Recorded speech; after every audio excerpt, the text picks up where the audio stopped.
ലോകത്തിൻ മുൻപിൽ ഞാനൊന്നുമില്ലാത്തൊരു എളിയവളാകുകിലും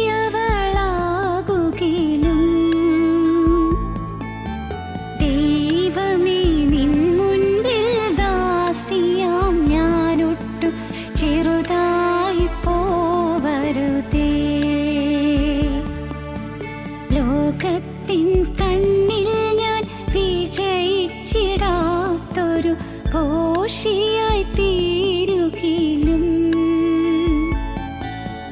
ദൈവമേ നിൻ മുൻപിൽ ദാസിയാം ഞാനൊട്ടും ചെറുതായി പോവരുതേ. എന്നെ കുരിശോളം വലുതാക്കണേ, നിന്റെ സ്നേഹത്തിൻ നിഴലാക്കണേ. എന്നെ കുരിശോളം വലുതാക്കണേ, നിന്റെ സ്നേഹത്തിൻ നിഴലാക്കണേ.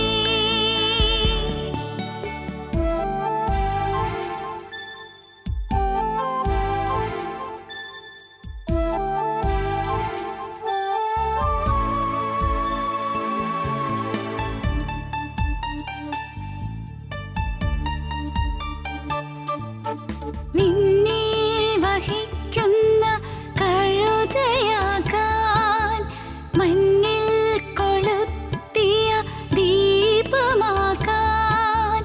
നിന്നെ വഹിക്കുന്ന കഴുതയാകാൻ, മഞ്ഞിൽ കൊളുത്തിയ ദീപമാകാൻ.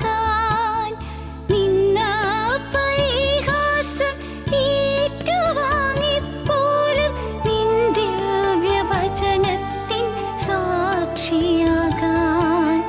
നിന്നെ പാരിനു നൽകുവാനായി ഇനി ഭാരങ്ങളെന്തും ചുമക്കാം. നിന്നെ പാരിനു നൽകുവാനായി ഇനി എന്തു വേണേലും സഹിക്കാം. എന്നെ കുരിശോളം വലുതാക്കണേ, നിന്റെ സ്നേഹത്തിൻ നിഴലാക്കണേ. എന്നെ കുരിശോളം വലുതാക്കണേ, നിന്റെ സ്നേഹത്തിൻ നിഴലാക്കണേ.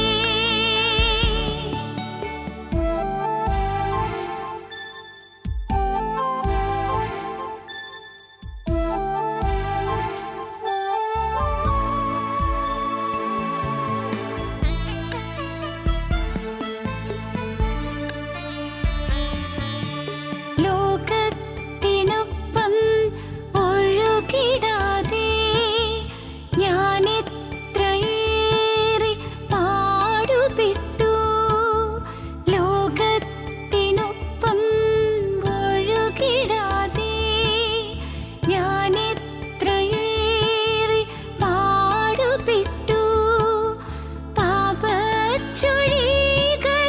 താഴാതിരിക്കാൻ ഞാൻ എത്രയേറെ നോമ്പു നോറ്റു. നിന്റെ സുവിശേഷം പാടുവാനായി ഇനി എന്തു വേണേലും സഹിക്കാം. നിന്റെ സുവിശേഷം പാടുവാനായി ഇനി എന്തു വേണേലും സഹിക്കാം. എന്നെ കുരിശോളം വലുതാക്കണേ, നിന്റെ സ്നേഹത്തിൻ നിഴലാക്കണേ. എന്നെ കുരിശോളം വലുതാക്കണേ, നിന്റെ സ്നേഹത്തിൻ നിഴലാക്കണേ. ലോകത്തിൻ മുൻപിൽ ഞാനൊന്നുമില്ലാത്തൊരു എളിയവളാകുകിലും ദൈവമേ നിൻ മുൻപിൽ ദാസിയാം ഞാനൊട്ടും ചെറുതായി പോവരുതേ. ലോകത്തിൻ കണ്ണിൽ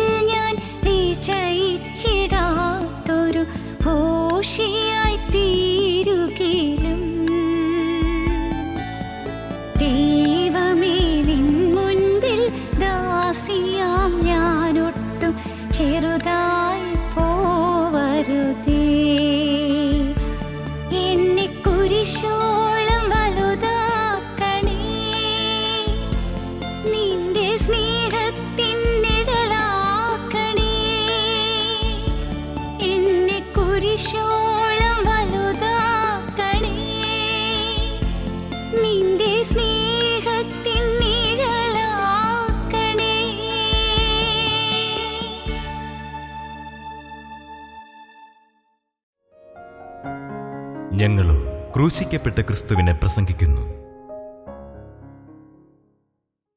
ദൈവ തിരുനാമത്തിൻ്റെ മഹത്വം ഉണ്ടാകട്ടെ. യോവേൽ പ്രവാചകൻ്റെ പുസ്തകം 3-ാം അധ്യായം 14-ാം വാക്യം.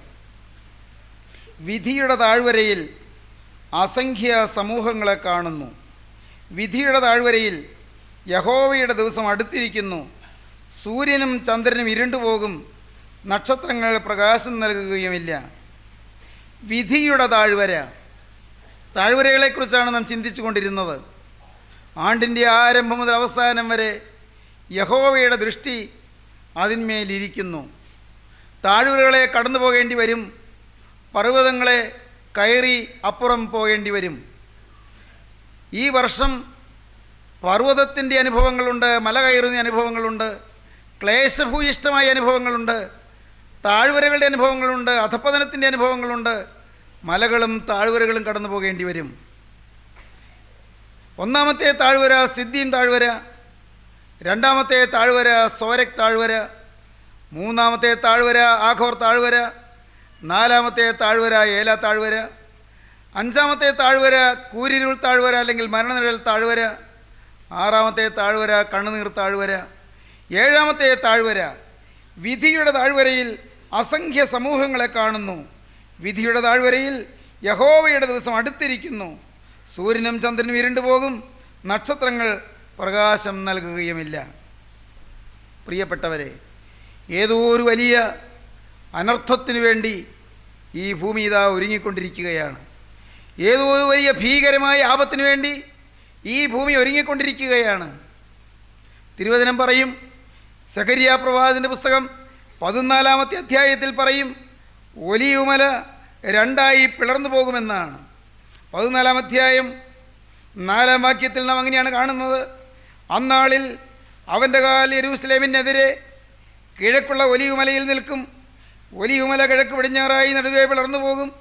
ഏറ്റവും വലിയൊരു താഴ്വര ഉളവായി വരും. മലയുടെ ഒരു പാതി വടക്കോട്ടും മറ്റേ പാതി തെക്കോട്ടും വാങ്ങിപ്പോകും. എന്നാൽ മലകളുടെ താഴ്വര ആസൽ വരെ എത്തുന്നത് കൊണ്ട് നിങ്ങളെൻ്റെ മലകളുടെ താഴ്വരയിലേക്ക് ഓടിപ്പോകും എന്ന് യഹോവ അരുളി ചെയ്യുന്നു. വരാനിരിക്കുന്ന കാര്യങ്ങൾ പ്രവാചകൻ കാണുകയാണ്. സംഭവിക്കാൻ പോകുന്ന കാര്യങ്ങൾ പ്രവാചകൻ ദർശിക്കുകയാണ്. എന്താണ്? ഒരു വലിയ സംഭവം ഈ ഭൂമിയിൽ വരാൻ പോകുന്നു. വലിയ ചില ആപത്തുകളും അനർത്ഥങ്ങളും സംഭവിക്കാൻ പോകുന്നു. എന്താണ് സംഭവിക്കുന്നത്? ഭൂമിയിൽ ചില ചലനങ്ങളുണ്ടാകും. അവിടെ ഭൂകമ്പങ്ങളുണ്ടാകും. പ്രിയപ്പെട്ടവരെ, നമുക്കറിയാം, ഭയങ്കരങ്ങളായ പ്രകൃതിക്ഷോഭങ്ങളും വലിയ വെള്ളപ്പൊക്കങ്ങളും കെടുതികളും വലിയ ഭൂകമ്പങ്ങളും വലിയ പ്രളയബാധകളും എല്ലാം സമൂഹത്തെ നാനാവിധമാക്കി നശിപ്പിച്ച് തകർത്തടിച്ചുകൊണ്ടിരിക്കുകയാണ്. നമ്മുടെ ഭാരതഭൂമിയിൽ തന്നെ മഹാരാഷ്ട്രയിൽ ലത്തൂറിലും അങ്ങകലെ ഗുജറാത്തിലും ഭൂകമ്പങ്ങളുണ്ടായതും വലിയ ഭൂമികുലുക്കങ്ങളുണ്ടായതും എത്രയെത്ര വൻ നഗരങ്ങളും വലിയ കെട്ടിടങ്ങളും നിലംപരിചായതുമെല്ലാം നാം നമ്മുടെ കൺമുമ്പാകെ കണ്ട വസ്തുതകളാണ്. നമ്മുടെ ഈ കൊച്ചു കേരളത്തിലും ഭൂകമ്പത്തിൻ്റെ കെടുതികൾ സംഭവിച്ചത് അനേകം ആളുകൾക്ക് അനുഭവമായിട്ടുള്ളതാണ്. സഹോദരങ്ങളെ, പ്രകൃതിക്ഷോഭങ്ങളുണ്ടാകും. നാം വായിക്കുന്നു, വലിയൊരു താഴ്വര. യേശുക്രിസ്തു രണ്ടാമത് വരും.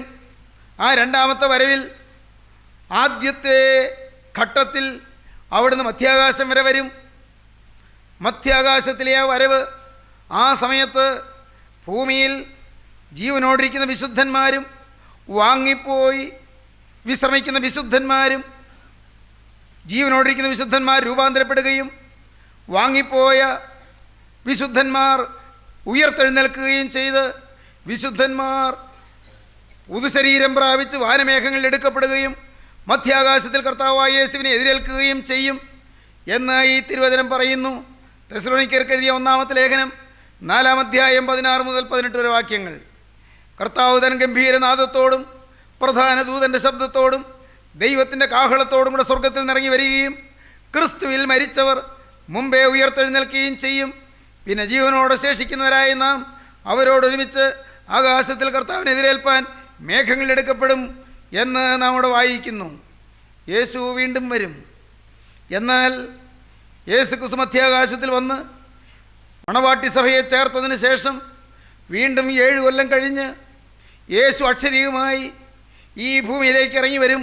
അന്നാളിൽ അവൻ്റെ കാല് യെരൂശലേമിനെതിരെ കിഴക്കുള്ള ഒലിവുമലയിൽ നിൽക്കും. ഒലിവുമല രണ്ടായി പിളർന്നു പോകും. വലിയൊരു താഴ്വരയുളവായി വരും. പ്രിയപ്പെട്ടവരെ, അങ്ങനെയാണ് നാം വായിക്കുന്നത്. സഖരിയ പ്രവാചകന്റെ പുസ്തകം 14-ാം അധ്യായം 4-ാം വാക്യം. അന്നാളിൽ അവൻ്റെ കാല് യെരൂശലേമിനെതിരെ കിഴക്കുള്ള ഒലിവുമലയിൽ നിൽക്കും. ഒലിവുമല കിഴക്ക് പടിഞ്ഞാറായി നടുവേ പിളർന്നു പോകും. ഏറ്റവും വലിയൊരു താഴ്വര ഉളവായി വരും. മലയുടെ ഒരു പാതി വടക്കോട്ടും മറ്റേ പാതി തെക്കോട്ടും വാങ്ങിപ്പോകും. എന്നാൽ മലകളുടെ താഴ്വര ആസൽ വരെ എത്തുന്നത് കൊണ്ട് നിങ്ങൾ എൻ്റെ മലകളുടെ താഴ്വരയിലേക്ക് ഓടിപ്പോകും. സഹോദരങ്ങളെ, ഏതോ ഒരു പത്രത്തിൽ വായിച്ചു, യെരൂശലേമിന് എതിരെയുള്ള ഒലീവ് മലയുടെ അന്തർഭാഗത്തു നിന്ന് ഒരു വലിയ ഇരമ്പൽ കേൾക്കാമെന്ന്. മനുഷ്യർ അമ്പരപ്പിലായി. ഒരു മലയുടെ ഉള്ളിൽ നിന്ന് വലിയ ഇരമ്പൽ. ഒലീവ് മലയുടെ പ്രാന്തപ്രദേശത്തു കൂടി കടന്നു പോകുന്ന ആളുകൾ ഇരമ്പൽ കേട്ട് പരിഭ്രാന്തരായി എന്ന്. വലിയ ഇരമ്പൽ, വലിയ ഒരാരവം, മലയുടെ ഉള്ളിൽ ഏതോ വലിയ ചലനങ്ങൾ. അത് കണ്ട് മനുഷ്യർ അമ്പരന്നു. പിന്നീട് അതിനെക്കുറിച്ചൊന്നും കേട്ടില്ല. സഹോദരങ്ങളെ, എന്തെല്ലാമാണ് സംഭവിപ്പാൻ പോകുന്നത് നമുക്ക് അറിഞ്ഞുകൂടാ. യേശുക്രിസ്തുവിൻ്റെ വരവ് ആസന്നമായിരിക്കുന്നു. അവിടുന്ന് വന്ന് വിധിയുടെ താഴ്വരയിൽ അവിടുന്ന് സിംഹാസനത്തിലിരിക്കും, ന്യായാസനത്തിലിരിക്കും. അതാണ് യോവേൽ പ്രവാചകൻ പറയുന്നത്. യോവേൽ പ്രവാചകന്റെ പുസ്തകം 3-ാം അധ്യായം 14-ാം വാക്യം. വിധിയുടെ താഴ്വരയിൽ അസംഖ്യ സമൂഹങ്ങളെ കാണുന്നു. വിധിയുടെ താഴ്വരയിൽ യഹോവയുടെ ദിവസം അടുത്തിരിക്കുന്നു. സൂര്യനും ചന്ദ്രനും ഇരുണ്ടുപോകും, നക്ഷത്രങ്ങൾ പ്രകാശം നൽകുകയുമില്ല. അടുത്ത വാക്യം. യഹോവ സിയോനിൽ നിന്ന് ഗർജിച്ചു, യെരൂശലേമിൽ നിന്ന് തൻ്റെ നാദം കേൾപ്പിക്കും. ആകാശവും ഭൂമിയും കുലുങ്ങിപ്പോകും. ആകാശവും ഭൂമിയും കുലുങ്ങിപ്പോകും. ദൈവജനമേ, ഭീകരങ്ങളായ സംഭവങ്ങൾ വരാൻ പോകുന്നു. വിധിയുടെ താഴ്വര, അതിൽ ന്യായാധിപതിയായ ക്രിസ്തു ന്യായാസനത്തിലിരിക്കും. സകല ജാതികളെയും എൻ്റെ മുമ്പിൽ കൂട്ടും. എല്ലാവരും ഇതാ യേശുക്രിസ്തുവിൻ്റെ ന്യായാസനത്തിന് മുമ്പാകെ വരേണ്ടി വരും. ഓർക്കൂ പ്രിയപ്പെട്ടവരെ, യേശുക്രിസ്തുവിൻ്റെ ന്യായാസനത്തിൻ്റെ മുമ്പിൽ വരുമ്പോൾ ജീവൻ്റെ പുസ്തകത്തിൽ പേരെഴുതി കാണാത്ത ഏവനെയും തീപ്പൊയ്യിൽ തള്ളിയിടുമെന്ന് ദൈവത്തിൻ്റെ തിരുവചനം പറയുന്നു. വെളിപ്പാട് പുസ്തകം 20-ാം അധ്യായം 11-ാം വാക്യം മുതൽ വായിക്കുമ്പോൾ ഒടുവിലത്തെ വെള്ളസിംഹാസനത്തിൽ ന്യായവിധിയെക്കുറിച്ച് പറയുന്നു. ജീവൻ്റെ പുസ്തകത്തിൽ പേരെഴുതി കാണാത്ത ഏവനെയും തീപ്പൊയ്കയിൽ തള്ളിയിടും. സ്നേഹിതരെ, ഇന്ന് നമ്മുടെ പേര് ജീവൻ്റെ പുസ്തകത്തിലായില്ലെങ്കിൽ, ഇന്ന് നമ്മുടെ പേര് നിത്യതയിൽ ജീവനുള്ള ദൈവത്തിൻ്റെ സന്നിധിയിലുള്ള ജീവൻ്റെ പുസ്തകത്തിലായില്ലെങ്കിൽ നമ്മുടെ ജീവിതം നഷ്ടപ്പെട്ടു പോകും. നാം നാശത്തിലേക്ക് പോകും, തീപ്പൊയ്യിലേക്ക് തള്ളപ്പെടും. ഇതെല്ലാം സമ്പൂർണ്ണ സത്യം. എത്രയോ പ്രവചനങ്ങൾ നടന്നു പ്രിയരെ, എത്രയെത്ര പ്രവചനങ്ങൾ നടന്നു. യേശുക്രിസ്തുവിൻ്റെ വരവിന് 1000 വർഷം മുൻപ് ദാവീദ് മുൻകൂട്ടി പറഞ്ഞു. 22-ാം സങ്കീർത്തനം 1-ാം വാക്യം. എൻ്റെ ദൈവമേ, എൻ്റെ ദൈവമേ, നീ എന്നെ കൈവിട്ടതെന്ത് എന്ന് ക്രൂസിൽ കടന്ന് പറഞ്ഞ 4-ാമത്തെ വചനം 1000 വർഷം മുമ്പ് ദാവീദ് പ്രവചിച്ചതാണ്. യേശുക്രിസ്തുവിൻ്റെ വരവിന് 1100 വർഷം മുൻപ് ന്യായാധിപന്മാരുടെ പുസ്തകത്തിൽ യേശുക്രിസ്തു ബേത്ലഹേമിൽ നിന്ന് വരുന്നു എന്ന് പ്രവചിച്ചു. നാം വായിക്കുന്നുണ്ട്, യഹൂദയിലെ ബേത്ലഹേമിൽ നിന്ന് വരുന്ന ഒരു ലേവ്യനാകുന്നു, തരം കിട്ടുന്നിടത്ത് പാർപ്പാൻ പോകുകയാകുന്നു എന്ന് പറയുന്നതായി നാം വായിക്കുന്നു. ബേത്ലഹേമിലാണ് യേശു ജനിക്കുന്നത് എന്ന് 1100 വർഷം മുമ്പ് തിരുവചനം പ്രവചിച്ചു. യേശുക്രിസ്തു ജനിക്കുന്നതിന് 650 വർഷം മുൻപ് സഖരിയ പ്രവാചകൻ പ്രവചിച്ചു. സീയോൻ പുത്രീ, ഭയപ്പെടേണ്ട, ഇതാ അതിൻ്റെ രാജാവ് സൗമ്യനായി കഴുതക്കുട്ടിയുടെ മേൽ കയറി വരുന്നു എന്ന്. യേശുവിൻ്റെ ഹോസന്ന യാത്രയെക്കുറിച്ച് സഖരിയ പ്രവാചകൻ പറഞ്ഞത് അക്ഷരികമായി നിറവേറി 650 വർഷം കഴിഞ്ഞ്. യേശുക്രിസ്തു ജനിക്കുന്നതിന് 600 വർഷം മുമ്പ് മീഖാ പ്രവാചകൻ പ്രവചിച്ചു. ബേത്ലഹേം ഫ്രാത്തേ, നീ യഹൂദാ സഹസ്രങ്ങൾ ചെറുതായിരുന്നാലും എൻ്റെ ജനത്തെ മേയ്പ്പാനുള്ള തലവനിൽ നിന്ന് പുറപ്പെട്ടു വരും. യേശു ജനിക്കുന്നത് ബേത്ലഹേമിലാണെന്ന് മീഖാ പ്രവാചകൻ പറഞ്ഞു. യേശുക്രിസ്തു ജനിക്കുന്നതിന് 750 കൊല്ലം മുമ്പ് യെശയ്യാ പ്രവാചകൻ പറഞ്ഞു, കന്യക ഗർഭിണിയായൊരു മകനെ പ്രസവിക്കും, അവൻ ഇമ്മാനുവേൽ എന്ന് വിളിക്കപ്പെടും. കന്യക ഗർഭിണിയായൊരു മകനെ പ്രസവിക്കും. കന്യകയുടെ പുത്രനായി ക്രിസ്തു ജനിക്കുമെന്ന് യെശയ്യാവ് മുൻകൂട്ടി കണ്ടു. യേശുക്രിസ്തു ജനിക്കുന്നതിന് 750 കൊല്ലം മുമ്പ് യെശയ്യാ പ്രവാചകൻ യേശുക്രിസ്തുവിൻ്റെ ക്രൂശ് മരണം മുൻകൂട്ടി ദർശിച്ചു. യെശയ്യാ പ്രവാചകന്റെ പുസ്തകം 53-ാം അധ്യായം യേശുവിൻ്റെ പീഡാനുഭവത്തെയും ക്രൂശ് മരണത്തെയും മുൻകൂട്ടി പ്രവചിക്കുന്ന ഭാഗമാണ് നാം കാണുന്നത്. സാക്ഷാൽ നമ്മുടെ രോഗങ്ങളെ അവൻ വഹിച്ചു, നമ്മുടെ വേദനകളെ അവൻ ചുമന്നു. അവൻ നമ്മുടെ അതിക്രമങ്ങൾ നിമിത്തം മുറിവേറ്റും നമ്മുടെ അകൃത്യങ്ങൾ നിമിത്തം തകർന്നുമിരിക്കുന്നു. നമ്മുടെ സമാധാനത്തിന് അയാൾ ശിക്ഷ അവൻ്റെ മേലായി, അവൻ്റെ അടിപ്പിണരുകളാൽ നമുക്ക് സൗഖ്യം വന്നിരിക്കുന്നു എന്ന് യെശയ്യാ പ്രവാചകൻ 53-ാം അധ്യായത്തിൽ പ്രവചിച്ചു. യേശു ക്രിസ്തുവിനെ ശിഷ്യനായി യൂദാ ഒറ്റിക്കൊടുത്തത് 30 വെള്ളിക്കാശിനാണെന്ന് യേശുക്രിസ്തു ജനിക്കുന്നതിന് 650 കൊല്ലം മുമ്പ് സെഖര്യാ പ്രവാചകൻ മുൻകൂട്ടി കണ്ടു.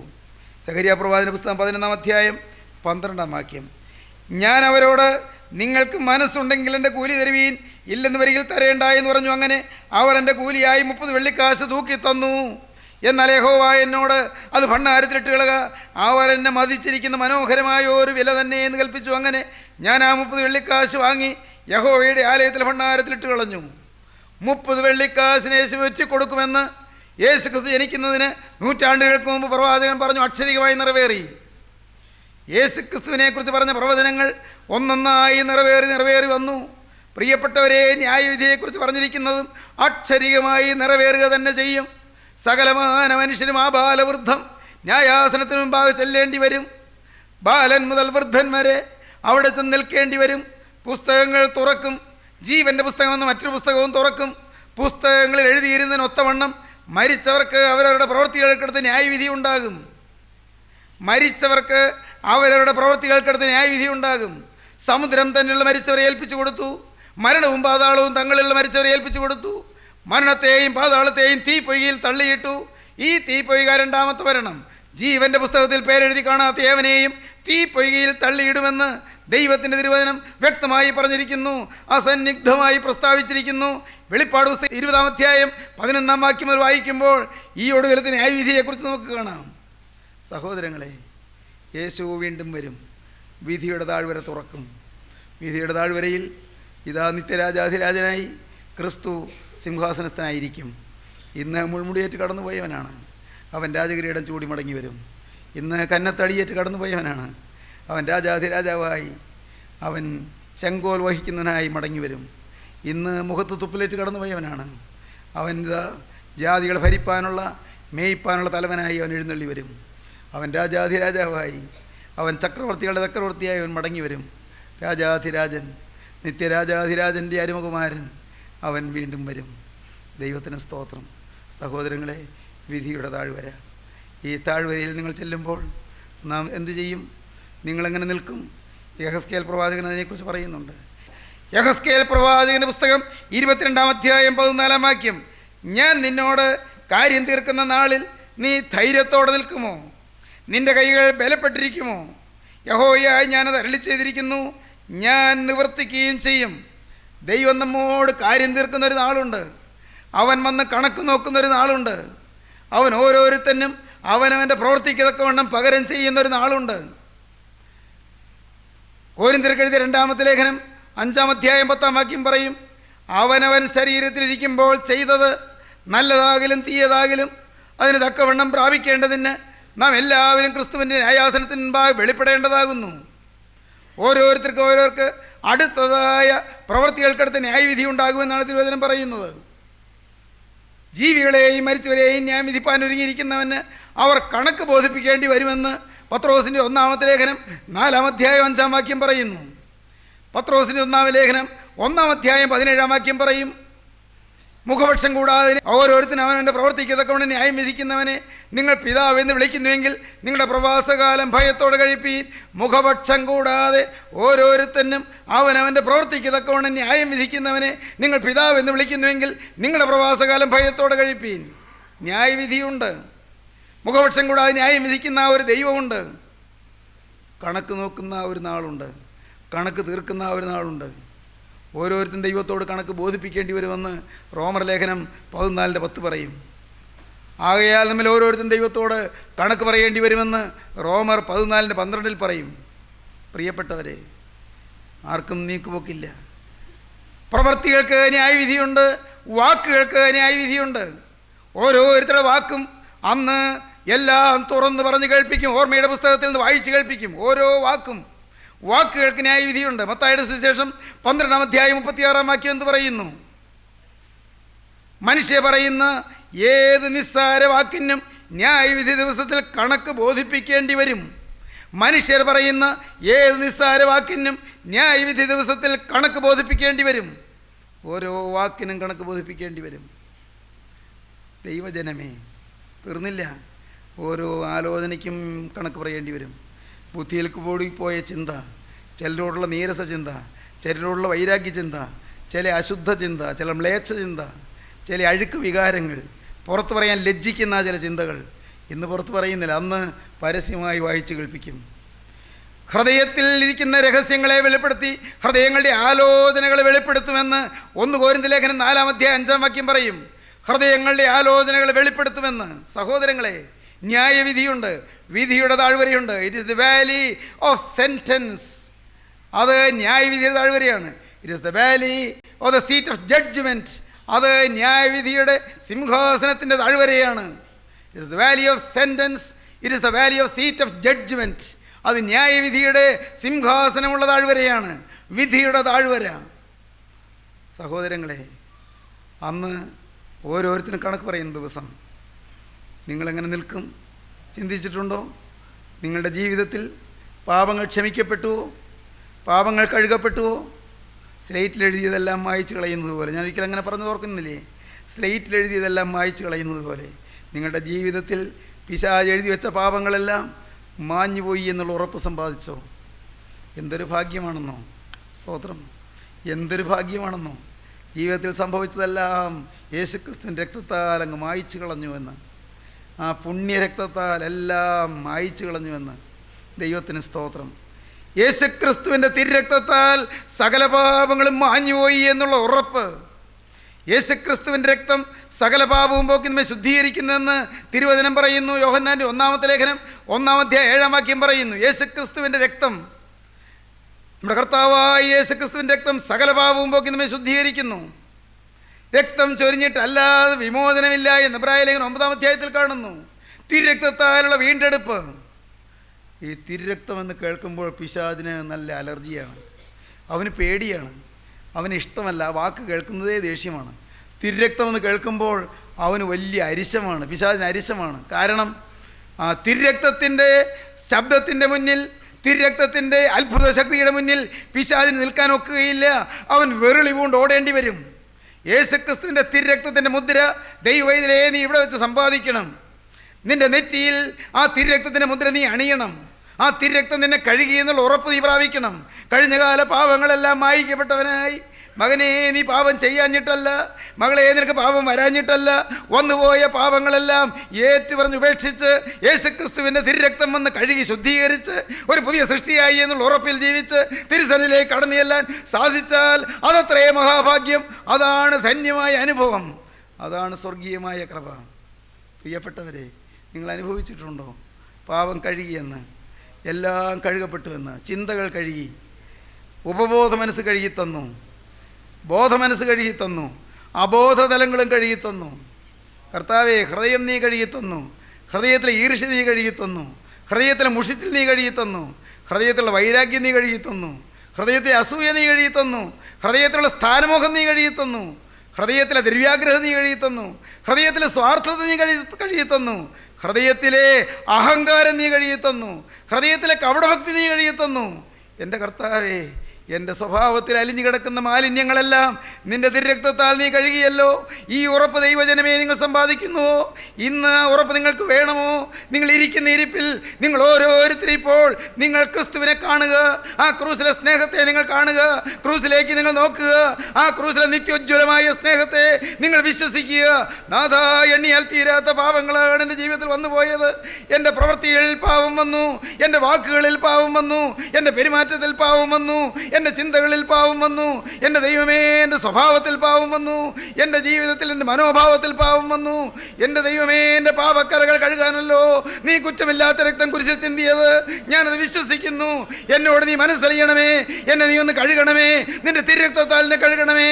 എന്നെ നീ പാപം ഉള്ളവനായ എന്നെ പാപം ഇല്ലാത്തവനെ പോലെ നീ നിർത്തണമേ. എൻ്റെ പാപക്കറകളെല്ലാം കഴുകി എന്നെ വിശുദ്ധീകരിക്കണമേ. ഹൃദയശുദ്ധിയുള്ളവർ ഭാഗ്യവാന്മാർ, അവർ ദൈവത്തെ കാണും. ദൈവത്തിൻ്റെ ഇഷ്ടമോ നിങ്ങളുടെ ശുദ്ധീകരണം തന്നെ. ശുദ്ധീകരണം കൂടാതെ ആർക്കും ദൈവത്തെ പ്രസാദിപ്പാൻ കഴിയുകയില്ല. നമുക്ക് പ്രാർത്ഥിക്കാം.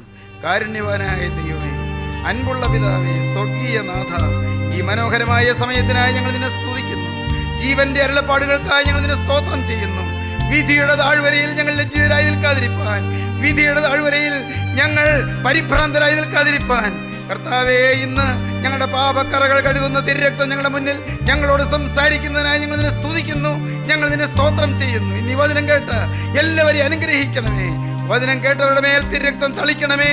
തിരുരക്തത്തിന്റെ അത്ഭുത ശക്തിയാൽ പാപത്തിന്റെയും പിശാചിന്റെയും ശാപങ്ങളുടെയും എല്ലാ കരിനിഴലുകളും മാറണമേ. എല്ലാവരെയും പാപത്തിൽ നിന്ന് മോചിപ്പിക്കണമേ. എല്ലാവരെയും ശത്രുവായ പൈശാചികന്റെ ബന്ധനത്തിൽ നിന്ന് വിടർത്തണമേ. എല്ലാവരെയും അനുഗ്രഹിക്കണമേ. തിരുനാമം മഹത്വപ്പെടുത്തണമേ. യേശുക്രിസ്തുവിന്റെ ജയകരമായ നാമത്തിൽ തന്നെ